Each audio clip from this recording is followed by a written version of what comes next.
Alors merci d'être là. On va faire un petit cours de Wasm. C'est un peu pompeux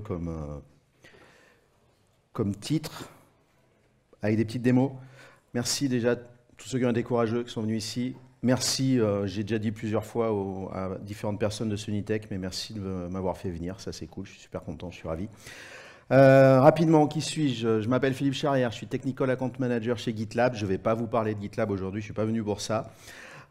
Si vous voulez me suivre, me joindre, c'est le plus facile, c'est sur Twitter, sur le handle Kigorg. Accessoirement, je suis Gitpod Hero, c'est pour ça que je vais utiliser Gitpod. Je suis devenu addict pour faire la présentation, une grosse partie de la présentation. Et c'est parti, je ne vais pas vous raconter ma vie trop longtemps, sinon ça ne rentrera pas. Alors, de quoi on va parler? De Wasm. Il y a quelqu'un qui connaît Wasm ou... Ouais, qui ont fait. Donc en général, c'est là où j'ai les questions les plus compliquées. Il y en a qui ne savent pas ce que c'est? Ok. Bon, normalement, vous saurez un peu ce que c'est après la presse, donc ça, c'est cool. On va parler de Wasm et la VM.js, parce qu'à l'origine, c'était plutôt fait pour ça. On va parler de WASI, qui est une extension de la spec Wasm, et des runtimes qui permettent d'exécuter selon la spec WASI du Wasm, et un peu de WASI et de service web. Pour refaire les démos, de toute façon, je fournirai les slides. Vous avez l'URL. Moi, j'utilise Gitpod pour faire les démos. Ça fait que vous avez tout un workspace qui est monté. Vous n'avez rien à installer. Vous ne posez pas de questions. Sinon, au pire, si vous ne voulez pas, ça marche aussi avec Dev Container. Ça marche un peu moins bien, mais ça marche. L'objectif de la presse, c'est de faire qu'à la sortie, vous ayez une petite vision de ce qui est possible de faire avec Wasm, ou surtout de comprendre qu'en fait, c'est facile à utiliser. Alors, tout n'est pas cuit, mais c'est jouable. Et donc, vous repartez avec finalement quelques éléments pour vous y mettre vous-même si demain il pleut, pour vous occuper. Si vous voulez me poser des questions sur Twitter ou sinon sur le lien qu'il y a, en fait, le lien du repo, vous pouvez créer des issues et si je fais gaffe, normalement je suis notifié, je peux vous répondre. J'avais prévu de vous faire choisir un langage au démarrage, ou Go ou Rust. J'ai voulu faire le malin. En fait, Wasm, c'est polyglotte, vous pouvez utiliser plein de langages, donc du coup, je ne vais pas vous faire choisir, je fais ce que je veux. Et en plus, il y avait un exemple que je n'ai pas été capable de réécrire en Rust pour l'instant, donc pour une V2 ou une V3, on verra. Alors, WebAssembly, qu'est-ce que c'est? C'est un format binaire, c'est-à-dire que ça se compile et qui est fait pour, à l'origine, s'exécuter dans votre navigateur, en fait, dans la VM.js. Ça a commencé aux alentours de 2015. Je crois qu'en 2013, il y avait Asm.js qui était fait par Mozilla, qui était un essai pour essayer de rendre l'exécution JavaScript plus rapide. WASI, j'en parlerai tout à l'heure, c'est une extension de la spec qui est arrivée en 2019. Et la core spec de Wasm a été pondue, la V2, en avril 2022. C'est pas parce que c'est la V2 que tout est fait. Hein. Il y a vraiment, la route est encore longue. Un fichier Wasm, c'est fait pour être normalement petit. Vous verrez pourquoi je dis normalement. Efficace, normalement aussi. Donc c'est exécuté assez vite. C'est pas fait pour remplacer JavaScript, c'est fait pour rajouter des fonctionnalités à JavaScript. C'est sécurisé, c'est agnostique d'un point de vue langage, donc il y a pas mal de langages qui vous permettent de faire du Wasm. Ça peut s'exécuter partout. Donc à la base dans votre navigateur, avec Node.js, qui partage en fait une VM similaire. Donc théoriquement, ce que vous faites pour le navigateur peut fonctionner sur Node, sauf si vous utilisez la partie graphique comme Canva. GraalVM propose d'exécuter des modules Wasm, c'est très peu documenté pour l'instant. Et vous avez maintenant les runtime WASI, notamment 3 projets dont je reparlerai, qui vous fournissent une CLI pour exécuter des modules Wasm, donc que vous avez compilés à partir de votre terminal, ou des libs et des frameworks pour inclure des fonctionnalités Wasm dans vos applications. On verra ça après. Alors, je suis désolé, je suis très mauvais dessinateur, mais j'arrivais pas à faire autrement. Un fichier Wasm, vous pouvez voir ça comme un peu une image de container, plus petite, plus sécurisée, parce que de toute façon, il n'y a pas d'OS, et en plus, ce qu'il y a à l'intérieur du module Wasm, normalement, il n'a pas le droit de communiquer avec l'extérieur. Donc, compliqué de faire des choses non safe. Donc, le module Wasm, il s'exécute dans un hôte. En l'occurrence, là, ça va être la VM JavaScript. Il va exporter des fonctions que la VM JavaScript, donc votre page HTML ou votre fichier Node.js, va pouvoir appeler et exécuter comme si c'était une fonction JS. Et l'hôte, qui est la JVM, pas la JVM, la VM JavaScript, va pouvoir lui exporter des fonctions vers le module pour lui donner un petit peu des super pouvoirs. Un module Wasm, par exemple, il ne sait pas faire un print dans une console. Par contre, si l'hôte lui exporte la fonction, on parle de host function, il pourra faire du print, ou il pourra faire du fetch HTTP ou des choses comme ça. Sur la droite, le petit schéma, c'est la même chose que pour l'hôte, sauf que l'hôte, c'est le runtime, c'est le runtime WASM, on y viendra plus loin. Donc, quelques limitations sur WASM. À la base, c'est fait pour faire du compute. Donc, si vous avez plutôt du calcul, c'est sympa d'utiliser du WASM. Normalement, c'est plus performant que du JavaScript. Pas d'accès aux fonctions système de l'OS. Or, ce que l'hôte lui permet de faire.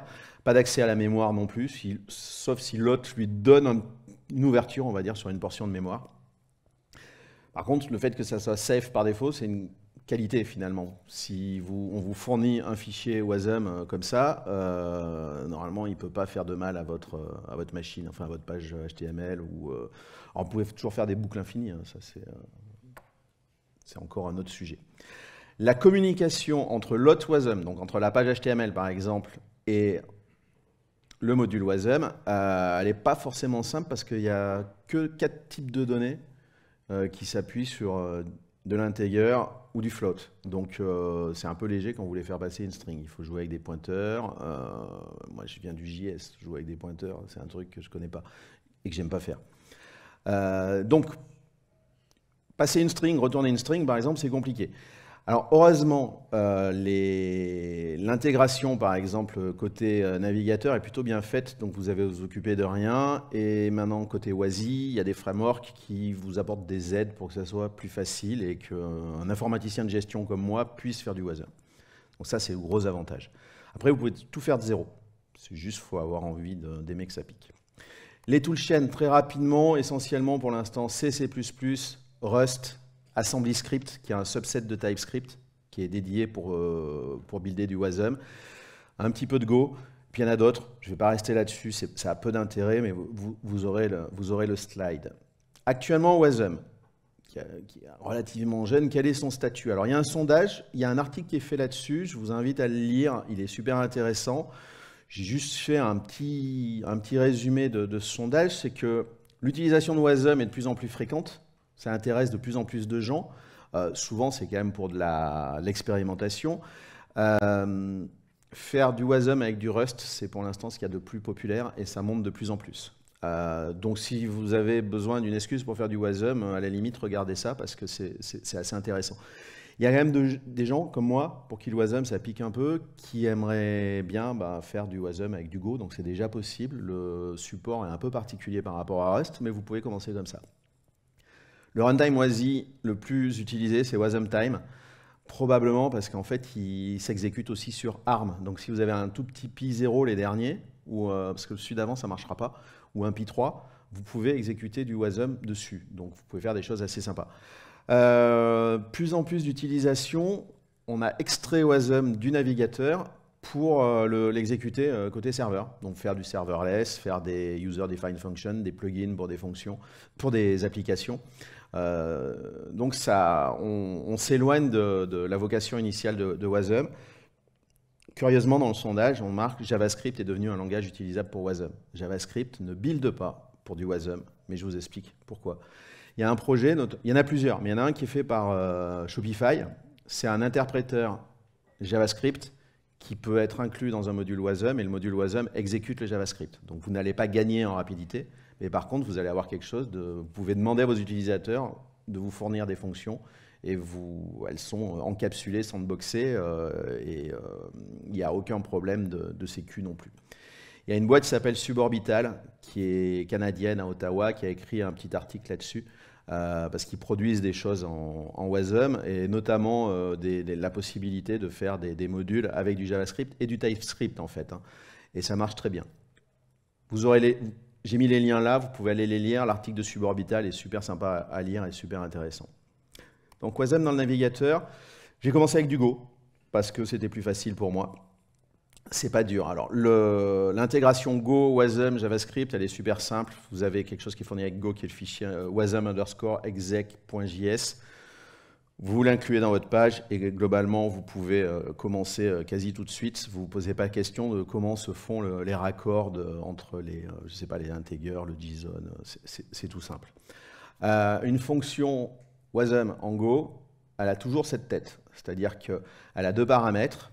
le this qui est de type js.value, donc c'est un type qui est défini en Go, qui fait référence en fait à l'objet global JavaScript, donc ça va être window pour le navigateur et ça va être global pour notre JS. Et le second paramètre, c'est un tableau, enfin un slice de js.value, et dans lequel, via la page HTML, vous balancez ce que vous voulez, et puis après, vous le récupérez ici. Donc par exemple, là, je récupère le premier argument, je le transforme en string, pour moi c'est un message, et je retourne une string. Ne pas oublier que dans le corps de la fonction main, il faudra dire à Go que la fonction hello, je la caste comme une fonction de type JS, je lui donne un nom hello, mais j'aurais pu l'appeler Toto, comme ça, côté JS, il l'appellera Toto. Et je la raccroche à l'objet global JS. En Go, il faut utiliser un channel pour éviter de sortir du main, sinon votre fonction, vous ne pourrez jamais l'utiliser.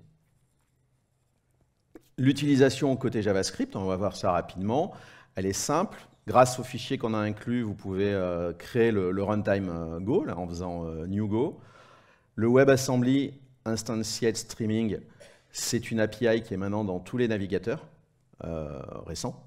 Vous loadez votre fichier Wasm, vous récupérez les imports de Go, donc ce que va exposer l'hôte et le module Wasm. Vous lancez l'exécution de l'instance du module. En fait, l'instance du module, elle se fait quand on charge le fichier. Et à partir de ça, ça va exécuter la fonction main, ça va coller la fonction hello à l'objet global, et vous pourrez appeler la fonction hello. Et ça marche tout seul, et votre page la voit comme une vraie fonction JavaScript. Donc si vous avez des codes Go sympas que vous voulez réutiliser, ça peut se faire comme ça. Vous pouvez appeler du JavaScript à partir de Go. Donc si vous avez créé des fonctions dans votre page, vous pouvez les appeler à partir de Go. Là, j'appelle en fait des fonctions du DOM. Donc je récupère l'objet document de ma page HTML. Je peux lui créer via le Go un tag de type H2, lui changer son contenu et ensuite le raccrocher au DOM. Donc vous pouvez vraiment interagir dans les deux sens grâce au package syscall/js. Petite démo. Hop. Donc, là j'ai... Est-ce que c'est assez gros? Alors attendez, on va voir. Est-ce que c'est assez gros au niveau code, ceux qui sont en haut? Super, merci. Donc, j'ai ma fonction Go, donc, qui a les types dont je vous parlais tout à l'heure. Je vais récupérer son premier paramètre, qui sera en fait un objet JSON que je passe via JS. Je vais afficher son type, donc normalement ça devrait afficher js.value, si je ne dis pas de bêtises. Mon objet ressemblera à ça. Si je vais récupérer les différents champs de mon objet, je fais un get, le nom du champ. C'est vraiment, ça mime le JavaScript. Alors pour ceux qui voulaient faire en faisant du Go, je vais faire du typage, là c'est mort, quoi. Vous faites du Go comme vous faites du JS. Moi j'étais content au début.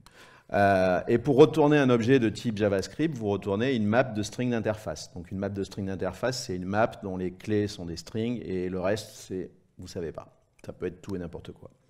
Vous avez votre fonction main, vous avez la commande qui permet de raccrocher la fonction hello à l'objet global, votre channel pour éviter que ça sorte. Donc on va, il faut que je vous parle de la page index.html. Donc il y a un petit polyfill pour Safari parce que Apple ne fait jamais comme les autres, donc il manque 2-3 trucs. Et après, c'est le code que je vous ai montré, le runtime, le chargement du fichier Wasm. Ça va afficher 2-3 trucs dans la console. J'appelle ma fonction en lui passant l'objet JavaScript et je vais récupérer les résultats que j'afficherai dans ma page. C'est bon jusque-là? Répondez pas tous à la fois. Merci. Donc pour builder un Wasm, en fait, il faut lui taper le type d'OS. Alors là, c'est du JS, entre guillemets. Lui dire que vous faites un build de type Wasm, et puis après, vous buildez comme une fonction Go. Alors, je vous avais dit que normalement, c'est petit. Vous voyez qu'en fait, là, le truc, mon simple code fait 2 mégas. Donc, Go est peut-être pas la meilleure solution. On y viendra plus tard. Donc, je lance un serveur HTTP, mais vous pouvez utiliser Python, ce que vous voulez. Moi, je l'ai fait en Node, c'est juste pour servir ma page. Et on va aller regarder à quoi ça ressemble. Donc, alors ça s'est chargé rapidement. Il m'a bien inclus ce qu'il y avait dans mon code Go dans ma page. Si j'ouvre la console, on voit que j'ai bien récupéré mon runtime Go, qui m'a fait une instance, que mon objet que j'ai passé en paramètre est bien de type js.value, et il a construit la map de string d'interface que j'ai renvoyé ensuite à la fonction Go. Donc vous voyez, c'est relativement facile. Si je veux, par contre, faire un exemple où c'est Go qui envoie des commandes à JavaScript. J'ai par exemple un code, alors je vais passer, pas celui-là, hop. J'ai un code Go, alors, qui fait plein de trucs. Là, je simule un vol d'oiseau, on appelle ça des boïdes, et je vais essayer d'afficher dans mon navigateur, mais je l'ai codé en Go. Donc là, j'initialise les objets dont je vais avoir besoin côté JavaScript. Le code, vous pourrez le lire si vous voulez. Ceux qui font du Go risquent de tousser, mais bon, le code fonctionne. À un moment, faut juste que je retrouve où. J'initialise, voilà, mon Canva à partir d'un tag Canva que j'avais mis dans ma page HTML. Je lui crée un contexte de type 2D et je le passe à ma fonction draw qui doit être par là, donc je lui passe le contexte. Et ensuite, j'appelle toutes les méthodes JS du contexte de Canva à partir de Go. Donc on va le lancer. Alors est-ce que je l'avais buildé ou pas? Je ne sais plus. Parce que j'ai fait des changements. Donc je build. Alors cette fois-ci, je build avec TinyGo. Qui connaît TinyGo? Pas beaucoup de monde. Alors TinyGo, c'est un compilo Go dont la cible est les microcontrôleurs. Ça fait qu'en fait, il fait des fichiers tout petits. Et vous voyez là, mon fichier, il fait 124K. Contrairement aux 2 mégas de tout à l'heure, c'est vachement plus intéressant. Alors, c'est un subset de Go, TinyGo, mais globalement, vous pouvez quasiment tout faire la même chose, surtout que si c'est pour faire de la page web. Donc, je sers ma page. Donc, c'est toujours mon serveur Node.js. Je vais l'ouvrir dans le navigateur. Et voilà. Et donc là, c'est Go, en fait, qui envoie les méthodes au fichier JS. Côté HTML, je me suis contenté de charger mon fichier WASM. Et c'est Go qui travaille en pilotant les commandes JS.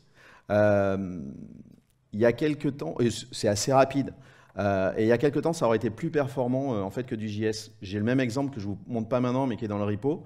Ça tourne plus vite en JS pur, en fait. Donc, des fois, il faut tester, faire un choix.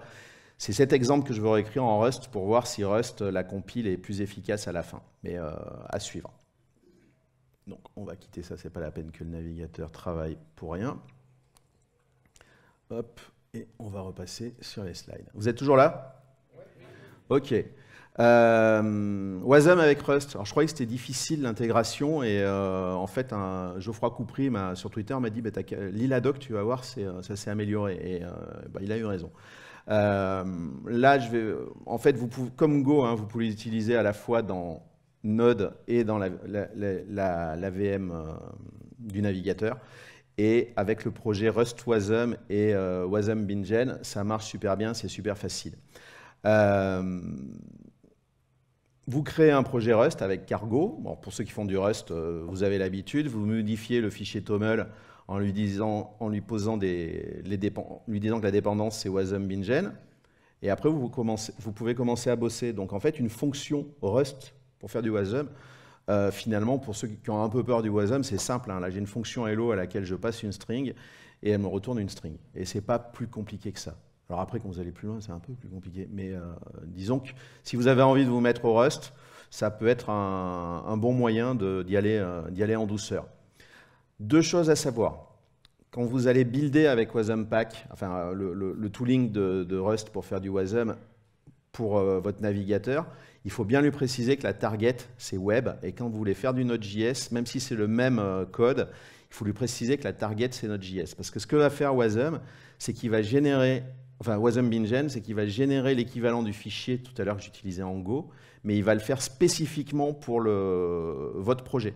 Et ce fichier JS que vous allez inclure dans votre page, vous pourrez l'utiliser que pour ce module Wasm et pas pour d'autres. Alors que celui de Go est plus générique, plus gros aussi, et fonctionne pour tous les modules Wasm que vous avez fait. Et après, vous faites un import du fichier généré, on va regarder. que ça soit dans votre page HTML, et vous appelez la fonction. Ou pareil en Node.js. Donc, je vous montre. Alors normalement, je crois que j'avais buildé à l'avance parce que le build Node est un petit peu... le build Rust est un petit peu, comment dire, long. Donc j'ai dû faire une fonction Rust. J'ai peur de la... Ouais, non. Voilà, alors ma fonction Rust, j'ai fait des structures. J'ai une fonction hello qui récupère un type JSValue. C'est un peu l'équivalent de ce qu'il y avait en Go tout à l'heure. Et après, je retourne une structure. Par contre, j'utilise serd pour la sérialiser ou désérialiser en JSON. Donc en fait, ce qui existe déjà en Rust, vous pouvez l'utiliser pour faire du WASM. Quand je vais compiler, ça va me générer mon fichier WASM que j'ai fait à l'avance et un fichier hello.js. Donc il y a un petit peu de monde dedans qui vous permettra d'appeler la fonction ou les fonctions WASM. Pour ceux qui font du TypeScript, WASM Bingen vous génère aussi ce dont vous avez besoin pour inclure le TypeScript. Donc, ma page index HTML, elle est passée où? Non, c'est du Node, je suis bête. Donc, j'ai dans mon fichier Node, je fais un require de mon fichier JS qui a été généré. Et après, je fais wasm.hello et j'appelle je vais y arriver. J'appelle ma fonction, pardon. Donc si je fais un node index.js, j'aurai appelé ma fonction et il me retourne bien ce que j'avais dans ma fonction. Donc ça, pareil, pour faire des fonctions un peu avec beaucoup de calculs dans une appli Node.js, ça peut être très intéressant.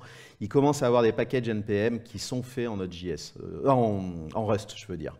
Il y en a qui en font en C, maintenant il y en a qui en font en Rust. Allez, on continue. Alors, les cas d'utilisation de WASM dans le navigateur, ils sont multiples. Il y en a pour le jeu vidéo. Par exemple, il y a AngryBot qui utilise Unity. Je ne vous le montre pas, mais il y aura le lien. Il y a AutoCAD maintenant qui a été rebuildé en WASM et vous pouvez l'utiliser dans le navigateur. C'est assez bluffant. Vous pouvez faire de l'OCR, par exemple. Il y a Tesseract. J'avais discuté avec des gens de chez Doctolib. Ils sont en train de jouer avec Tesseract pour voir, par exemple, si ça ne pourrait pas analyser l'ordonnance d'un toubib sans repasser par le serveur, par exemple. Tout se passe dans le navigateur. Il y a une version de Google Earth qui est faite en WASM. Alors, si je n'ai pas perdu le truc, vous voyez, nous, on est ici. L'amphi, il doit être... faut que je me rapproche. Hop, l'amphi, il est là. Donc, ils ont fait un truc qui est plutôt sympa. Et en cartographie, pour tout ce qui est tooling, le WASM marche beaucoup mieux que du pur JS. C'est beaucoup plus rapide. Et le problème, c'est qu'une fois que je suis sur Google Earth, je peux plus m'empêcher d'en sortir. Vous pouvez faire du machine learning, du chiffrement dans le navigateur. Ça rejoint un peu ce qu'on disait, par exemple, pour Doctolib. Faire transiter des données sans forcément passer par le serveur, ou même du traitement d'images, par exemple, et l'image ne passera pas par le serveur. Un truc pour valider une carte d'identité, par exemple. Il y a StackBlitz qui a fait un mini-OS très simplifié dans lequel il peut exécuter du Node.js et tout est dans le navigateur. Je vous montre juste rapidement. C'est un IDE qui ressemble énormément à VS Code. Si je fais un ls, j'ai tout ce qu'il faut. Je peux lancer mon Node. Hop, ça marche. Il n'y a rien côté serveur. C'est tout sur le navigateur. Donc on peut aller assez loin. Je quitte ça pour arrêter de charger la machine. Il y en a un autre, je pense qu'à un moment donné, on n'aura peut-être plus besoin de l'App Store. On va faire des PWA et puis avec du WASM dedans et faire des choses sympas. Sauf si Apple décide d'enlever le support WASM de Safari, mais ça serait quand même étonnant. On va passer à la deuxième partie de la presse, donc libérer, délivrer le WASM du navigateur. Alors, je ne sais pas si vous avez la ref ou l'air en tête maintenant que je l'ai dit. C'est bon? Super. Désolé. Donc, du navigateur ou de la VM JS proprement dite. Alors, WASI, ça veut dire WebAssembly System Interface. Donc, c'est un sous-groupe de l'aspect WASM pour pouvoir prendre des modules WASM et les exécuter ailleurs, par exemple côté serveur ou dans une application. J'ai oublié comment il s'appelle, mais il y a un super éditeur dédié à Rust et tous les plugins qui sont dedans sont développés en WASM. Donc, vous pouvez faire des plugins avec le langage que vous voulez. Donc, en WASI, le module WASM, il était comme pour le navigateur, sécurisé, polyglotte, rapide, léger. Par contre, il ne peut pas accéder au système d'exploitation et c'est un ça peut être pénible quand vous voulez faire quelque chose. Heureusement, il y a le runtime WASI qui implémente la norme WASI, qui évolue régulièrement. Les plus connus sont Wasmer, Wasmtime, Wasmedge, et ils ont deux fonctions principales, c'est de faire des CLI, donc quelque chose qui vous permet d'exécuter votre module Wasm, ou de vous fournir un SDK qui vous permet d'appeler à partir du Rust, du Go, du C++, il y a quelques autres langages, ça dépend des runtime, de charger vous-même vos modules Wasm et les exécuter, donc pour faire des plugins, pour faire des user-defined functions, pour faire du FAS, enfin ce que vous voulez. Ça, je vous en ai déjà parlé, hein, c'est le même principe que pour dans le navigateur. Le module Wasm, il est dans un hôte, il lui exporte des fonctions que l'hôte peut utiliser, et par contre, l'hôte, avec ses host functions, peut lui donner, on va dire, des espèces de super pouvoirs. Je vais faire une petite démo avec un des runtime, avec une CLI, pour exécuter un module Wasm que j'ai fait en Grain. Est-ce qu'il y a des gens qui connaissent Grain par hasard comme langage? Je ne suis pas surpris. Toi aussi, super. C'est un espèce de langage fonctionnel qui est super lisible. Donc les gens qui ne connaissent pas le fonctionnel, qui veulent en faire, franchement, c'est super sympa à lire. Et par contre, ça ne compile qu'en Wasm. Donc on va aller regarder à quoi ça ressemble. Hop, je l'ai mis ici. Hop, hop, hop. Donc, mon code. C'est toujours lisible? Ok. J'ai une fonction qui va me servir à... Alors, je fais de la division d'entiers qui va me retourner des flottes, mais Grain est sympa, il a du pattern matching, donc c'est cool. Il a la notion de result. Le console.impute, c'est pas par défaut dans Grain. Je me suis inspiré d'un bout de code que j'ai trouvé sur le site d'un gars qui fait plein de choses. Vous pourrez lire le code, c'est pas ce qu'il y a de plus intéressant.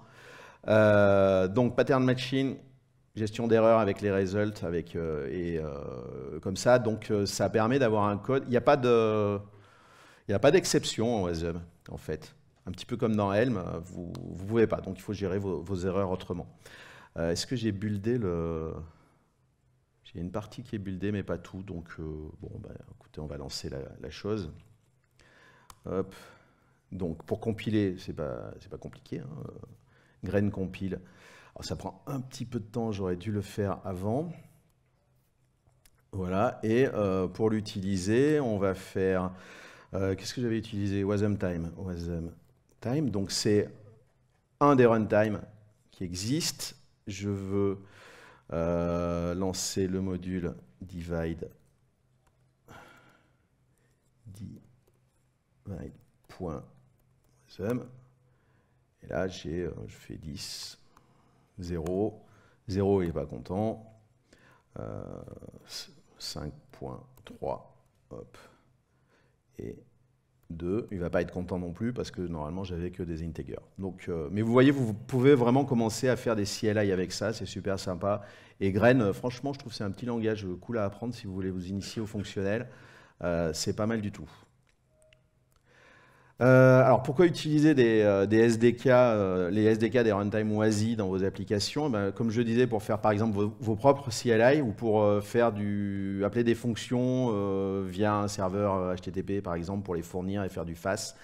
Je vous engage à lire la documentation du projet Wasmedge. Ils ont plein d'exemples, même sur les trucs compliqués, comme notamment comment échanger autre chose que des types numériques entre votre module et votre host. Comment créer des fonctions hôtes. Par exemple, si vous voulez que votre module Wasm puisse faire un appel HTTP ou accéder à des fichiers, va falloir que vous décriviez ça dans votre programme Go, par exemple. Ensuite, que vous décriviez les types. Après, vous allez jongler avec plein de pointeurs. Et puis, vous allez expliquer ça à votre module Wasm qui va essayer de comprendre ce que vous avez fait. Wasmedge l'explique de manière super détaillée. Les exemples sont plutôt lisibles. Pas tous. Certains, pour moi, étaient un peu durs, mais c'est jouable. Donc, bon, je viens de vous le dire, là, j'ai passé le slide. Pour moi, c'est la manière difficile, c'est de le faire sans framework. Après, la norme va évoluer et il y a des choses qui seront plus faciles, comme les interface types. C'est une norme qui vise à pouvoir définir des types compliqués que des entiers ou des flottes. Donc, ça peut être des strings, des structures. Tu veux un peu d'eau? Hop. Tiens. Je veux pas que tu meurs pendant la conf.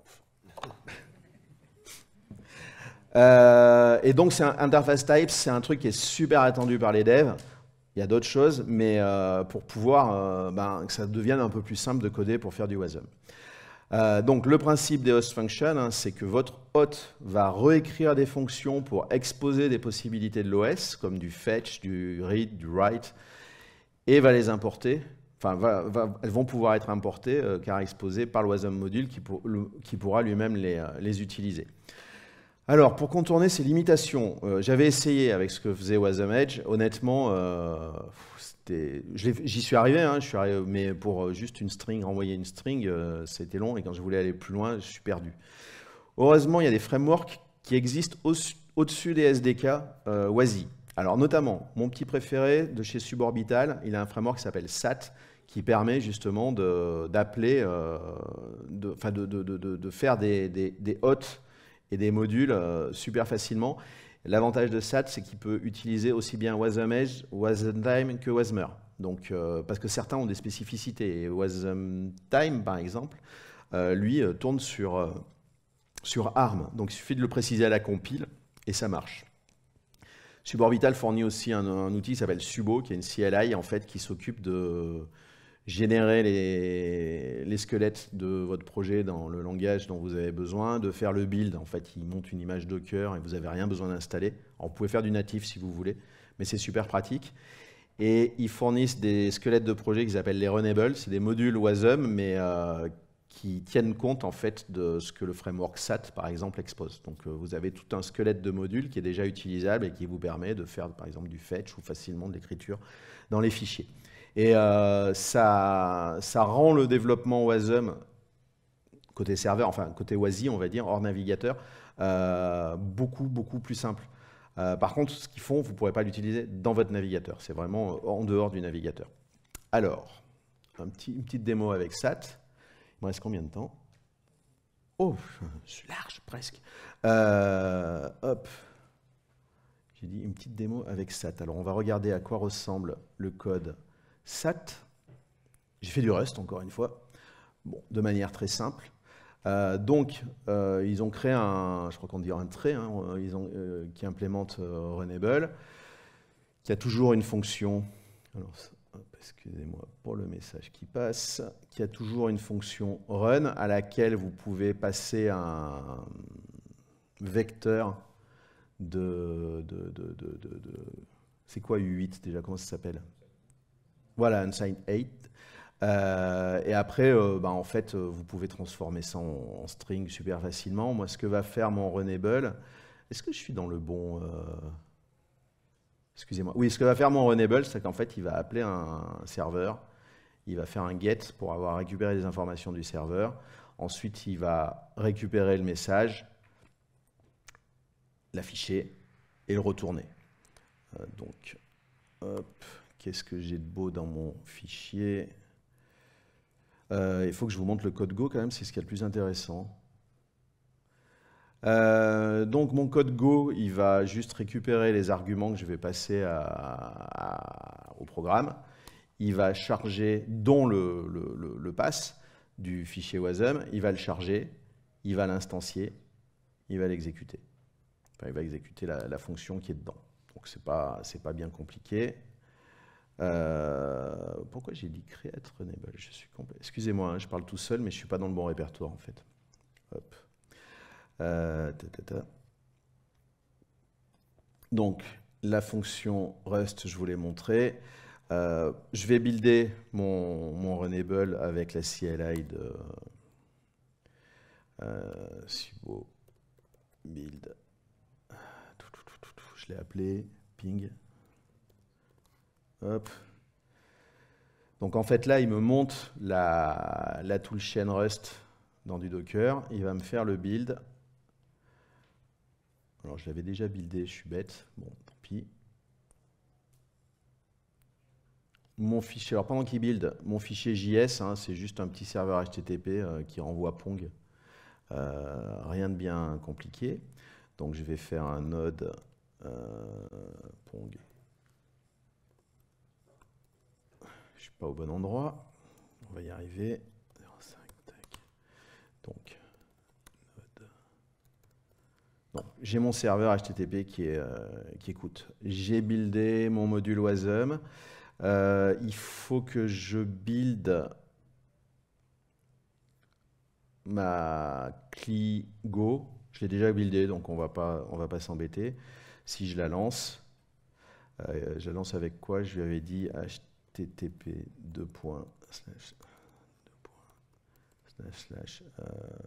localhost 90. Qu'est-ce que j'ai oublié?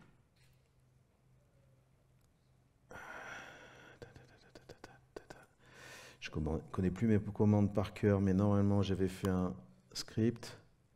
Ah bah oui, il faut que je lui dise où est le module, je suis bête. C'est mieux.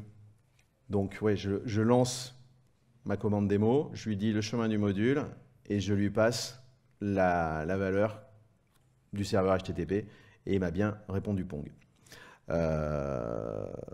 Donc avant que je me perde plus, on va passer à la suite. Je vais arrêter le serveur. Hop. Est-ce qu'il y en a qui font du C#? Ok. Ouais, il y en a pas mal, super. Alors, ouais, je vais un peu trop vite. En fait, bon, la perspective du WASI et des SDK, hein, c'est d'essayer d'avoir quelque chose qui s'exécute partout, quelle que soit la cible. Et on va voir probablement apparaître pas mal de use cases. Notamment, on voit certaines boîtes qui proposent des hooks à base de Wasm, donc pour plugger par exemple votre CI dessus, du FAS, de la User Defined Function. Il y avait un projet de Wasmer qui faisait ça dans Postgre. Mais le projet a 3 ans, donc pour l'instant, il n'a pas beaucoup bougé. Mais c'est des choses qu'on voit arriver dans d'autres bases de données. Et notamment pour faire aussi du microservice, du FAS avec WebAssembly. Il y a quelques solutions sympas. C'est un jouet là, c'est chez DX Lab. Ils ont fait un outil qui s'appelle Wagi. C'est une sorte de CGI en Wasm. Alors c'est rigolo, mais bon, moi le CGI, j'aime pas trop. Il y a Fermion qui a fait tout un CMS à base de Wasm pour montrer que c'était possible. Et ils ont un framework qui s'appelle Spin, qui est sympa, mais qui s'appuie aussi sur les bases de Wagi. Donc c'est un peu du CGI aussi. Il y a Suborbital, je vous ai montré le SDK, enfin SAT, enfin le framework SAT, mais SAT c'est aussi un serveur HTTP, je vous montrerai après. Cosmonic fait un outil qui s'appelle Wasm Cloud, c'est une plateforme à base de NATS et de modules Wasm qui fonctionnent comme des acteurs. Ils sont très très en avance.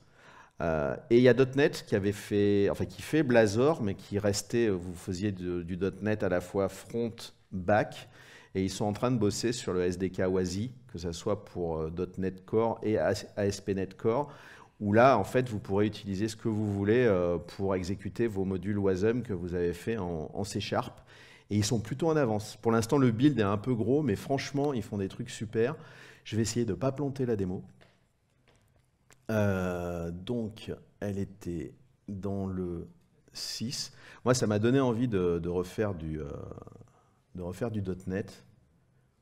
J'en faisais en 2004. Donc, j'ai arrêté à la version 1.1, je crois. Mais je m'y remets très bien. Alors, pour faire un projet, alors, normalement je l'ai automatisé, on va faire un projet .NET de type web, donc c'est New Web et puis le nom du projet. Ensuite, je vais ajouter toutes les libs nécessaires à faire mon projet, donc c'est tous les packages qui permettent de faire à la fois de l'ASP.NET Core et builder sur du WASI. Qu'est-ce que je dois faire après? Après, il faut que j'aille modifier mon code source. Alors, attendez, je vais faire un copier-coller. Où est-ce que j'ai foutu mon code snippet? Il doit être par là. Hop. Voilà. Je vais aller dans mon projet qui est excusez-moi, il faut juste que je le trouve. Voilà, programme.cs, je vais virer le code, je vais mettre mon code. Donc ça, c'est de l'ASP.NET, où vous pouvez définir des routes, des choses comme ça. Donc, je le sauvegarde. Ensuite, je vais le builder. Donc normalement, c'est plutôt rapide. J'espère qu'il ne va pas me faire mentir. Hop, hop, hop, on y est encore, voilà. Alors, parce que je ne penserais peut-être pas à le dire, faire du debug en Wasm, pour l'instant, ce n'est pas possible. C'est 10 minutes, merci. Mais Microsoft a commencé à mettre en place des trucs qui font qu'en C# et pour faire du Wasm, on peut faire du debug. J'ai vu une démo, ça avait l'air sympa, donc là-dessus, ils sont super en avance, mais en même temps, les gars, ça fait des années qu'ils font des débuggers et des IDE, donc c'est pas surprenant. Bon, j'aurais peut-être dû le builder à l'avance, mais non, c'est bon. Eh ben, écoutez, on va le servir. Là, je le sers avec WasmTime. Donc là, j'utilise vraiment un des runtime qui existent pour loader mon fichier Wasm et le transformer en service web. Donc là, hop. C'était par rapport à ce qu'il y a à mon code. Normalement, si je rafraîchis, il est censé... Oui, ici, quand même, l'heure bouge. Mais vous voyez que vous pouvez commencer déjà à faire du WASI avec .NET et que c'est super sympa. Là, je l'ai fait en mode service web, mais vous pouvez faire des CLI aussi. Ça marche très, très bien. Et normalement, j'ai une dernière petite démo, donc en moins de 10 minutes, avec SAT. Alors, cette fois-ci, je vais utiliser SAT, mais pas le code SAT, je vais utiliser SAT comme serveur HTTP. Donc, je vais créer des runables avec la CLI. Donc, pour les créer, en fait, je fais create runable, je lui donne le nom du runable et le type de langage que je veux utiliser. Et du coup, la CLI, elle me génère mes fichiers. Donc, j'ai un fichier de type assembly script. Donc, on va lui mettre juste un petit message. Hop, hello, assembly script avec un smiley. Je vous ai dit qu'on pouvait faire du JS dans du Wasm. Alors, j'ai généré un runable qui va exécuter du JS. Hop, on va lui faire hello JS en lui mettant une citrouille. Hop. Donc maintenant, je vais builder mes runables. Ça, c'est plutôt facile. Toujours avec la CLI de chez Subo. Donc, je fais un Subo build. Alors, il me charge chaque toolchain dont j'ai besoin. Donc là, c'est celle d'assembly script. Pendant qu'il build, en fait, ça va me faire deux services que je vais lancer. Donc là, maintenant, il doit être en train de builder le JS. J'ai un troisième runable que j'ai préparé qui, lui, est en graine et qui, en fait, va appeler les deux services que j'aurai lancés. Et lui, je n'ai pas dû le builder encore. Donc, il est toujours en train de faire son build. Hop, on y est presque. Je vais préparer un. Donc, normalement, j'en étais à... Je vais lancer un des services, le premier, celui qui est en assembly script. Donc, je lui dis sur quel port et je lui dis où est mon fichier Wasm. Ensuite, je vais faire l'autre, donc qui est dans le répertoire 07. Hop. Donc, et je vais lancer le deuxième service, donc qui est celui qui exécute du JS, lui sur le port 8989. Donc là, j'ai deux services qui écoutent. Je vais me recréer un terminal. Je vais retourner dans 07. Je vais builder mon runable qui est en graine, parce que je ne l'ai pas fait à l'avance. Hop.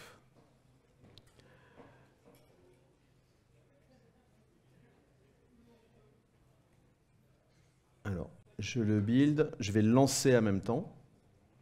Si je ne me suis pas trompé dans mes scripts. Combien de temps?